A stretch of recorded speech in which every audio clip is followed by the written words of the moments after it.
Okay, in this video I'm going to show how to set up a service for planning in worshiptools.com to be able to send out to the musicians and anybody else that you start using for this. I think it's also a great tool for the tech team and all of those.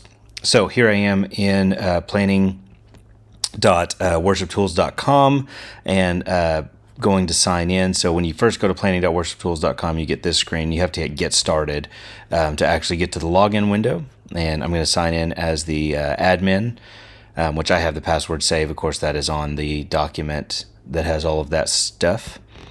So I'm going to hit login.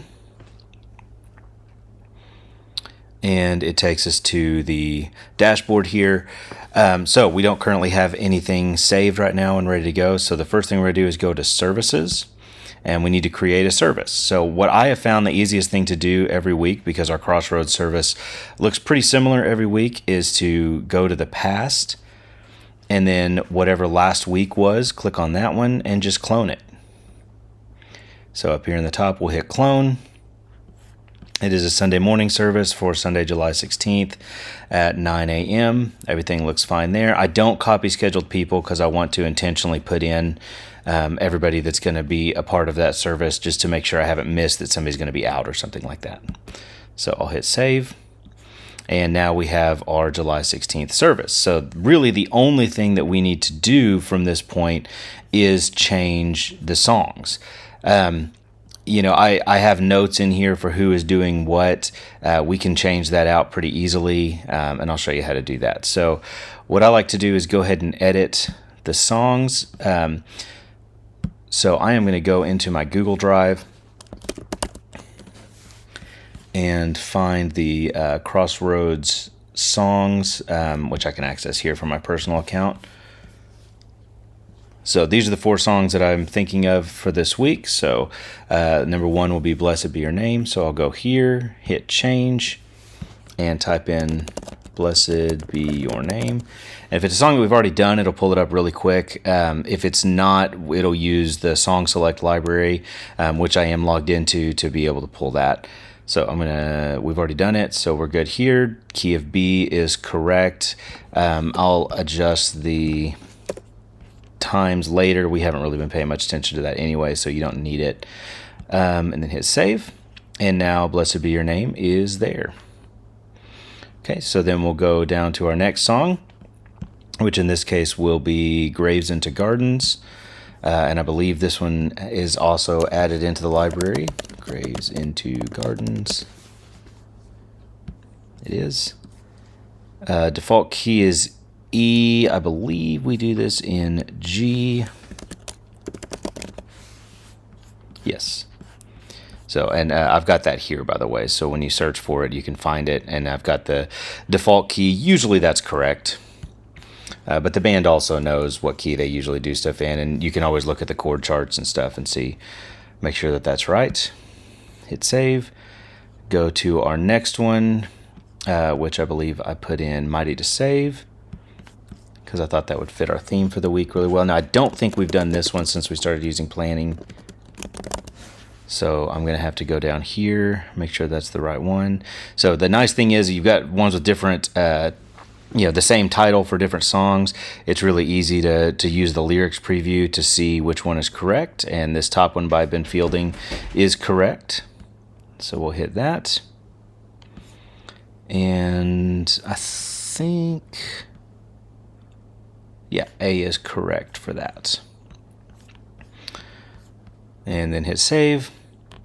And then finally, we'll replace Communion Song. And for this week, we are going to do Breakthrough by Red Rocks,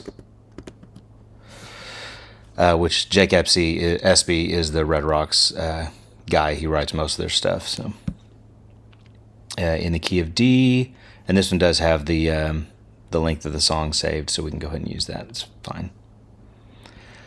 Okay.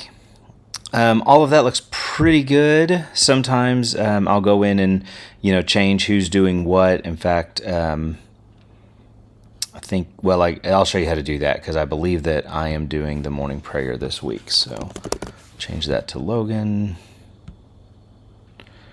and then Blessing of offering will also be Logan. Communion will be Logan and Mike. Invitation, Billy. Benediction will actually be Mike. And I think that is correct. Okay, so once everything is added there, we can go to people and we can start adding our folks in. Now, the pulpit team, it really doesn't matter. I have been adding them in. So I've got Mike Snell in there, and you can see here that he actually has not logged in to use it yet, which it doesn't really matter because he doesn't need to see this stuff anyway. I usually put Billy as the liturgist. Announcements, I don't usually worry about that. The tech team, I do have anybody that signed up for the tech team on here for all of these different roles. But for right now, the only one that I've been including is Lucy to run the Pro Presenter. Just to make sure that she's available. Everybody else, we usually will have people there. I guess I can go ahead and add David Beach, although he hasn't signed up. For some reason, I haven't put in Bill Chamberlain yet, and I keep forgetting to do that. So I'm not going to worry about any of these other ones. Welcome team, I don't use. And then the worship team. Worship leader, I don't use. Vocalist, I know that Danny was in. Jeremy, John will probably be there. Yvonne and Allison. And then for keys, we'll have Yvonne. For acoustic guitar, we'll have John Lynch. For electric guitar, we will have Jeremy. And here's a nice thing. So since Jay is grayed out there, that lets me know that he has signed out for this week. So that is one of the really helpful things about planning is if everybody will go in and put in the dates that they're missing, you'll be able to quickly see, oh, okay, that person's not available this week. So maybe we need to adjust if we need to. Allison will play bass, and I will play drums this week. Okay. I think that's everybody. So once I get all those done, I go ahead and go up to send invites. You can send them individually by clicking send now, but that's a pain. So if you send invites, it'll send them all at once. And then all of those folks will get an email or notification that says, hey, you've been added to this. So they know they can now go in and look, and they can see what songs we're doing. They can see the order and all of that good stuff. Okay. If you want to add an attachment, I actually haven't done that yet, but that's a good idea. You know, throw in the order of worship there to be able to look at it. That's fine too, because this is limited with the free version of it. We only have 15 slots, so some things are not broken down if they need to be. But it is a pretty handy resource. So this is just how I build the services. I'll do another video that talks about how to build the songs and adjust chord charts and stuff like that if we need to for later on. And how to look at the scheduling matrix. But that's just how I build the order of worship every week from planning, if you choose to use that. I hope that's helpful for you, and I will talk to you later.